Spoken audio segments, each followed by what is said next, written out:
Congratulations on your nomination. It comes not a moment too soon.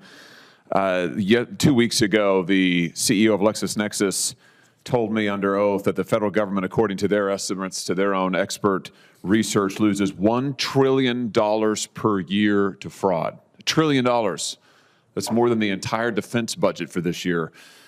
A more conservative estimate, the GAO's estimate, is that the federal government loses about $521 billion to fraud every year. That's about the budget of the Department of Veterans Affairs. Either way, we're talking about just enormous amounts. And of course, we've seen it on display in states recently like Minnesota. And my question to you is, are we going to see some more accountability coming for the fraud that has been perpetrated on this country, particularly in places like Minnesota? I mean, is accountability coming?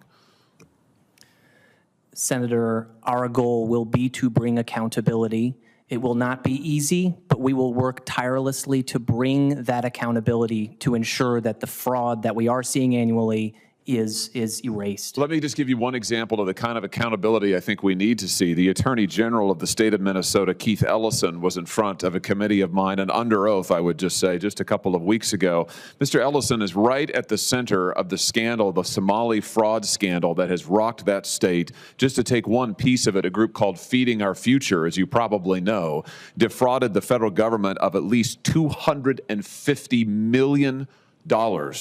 $250 million that did not go to feed the homeless. It did not go to feed the poor. It did not go to feed children. Instead, it bought yachts. It bought luxury planes. It bought fancy vacations. It was smuggled out of the Minneapolis airport in suitcases.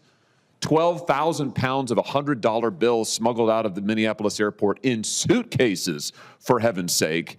60 people, I think, have been charged with wrongdoing as part of this corruption scheme. But here's the deal. The leaders of this organization, this fraud outfit, came and met with the Attorney General, Keith Ellison, directly. They talked to him for 54 minutes. This was back in 2021, and complained to him that they were being investigated, heaven forbid.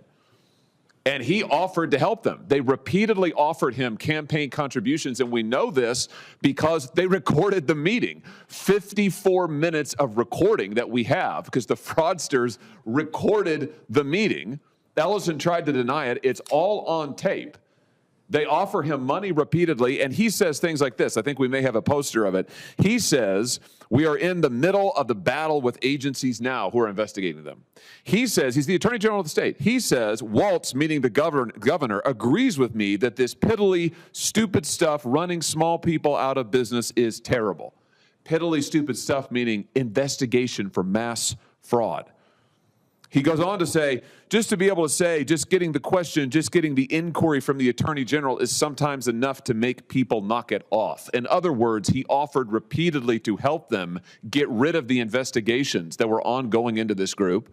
Even as they were sitting there, he said to them, I am directing my staff right now to intervene on your behalf. And then just days after he met with them, he took $10,000 in campaign contributions, including from individuals who were indicted by the federal government for fraud. He's been charged with nothing. And in fact, he sat where you're sitting under oath, and he denied to me he took any money at all. I've got it right here. It's in his own campaign finance reports. $10,000, including from indicted individuals and others who are associated with this group, members of this group, that defrauded the federal government of $250 million. My question to you is, are we going to see accountability for people like that? Are we going to see heads roll for people who are in the middle of this fraud and enabled it and protected the fraudsters and defended it and used their office in order to help people get away with crimes?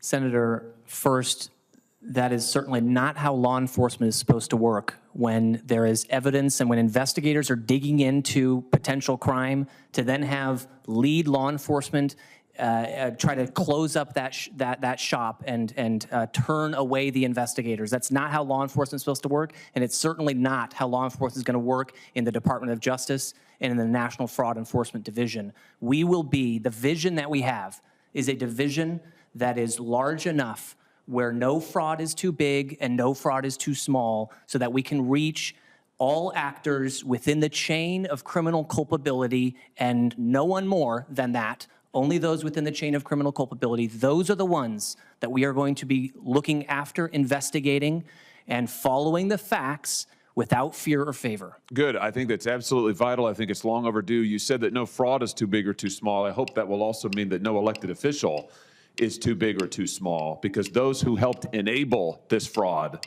those who stopped investigations, they should be prosecuted too. If we don't get accountability, as you know, Mr. McDonald, this will never stop, and we need accountability now. Senator Welch. Thank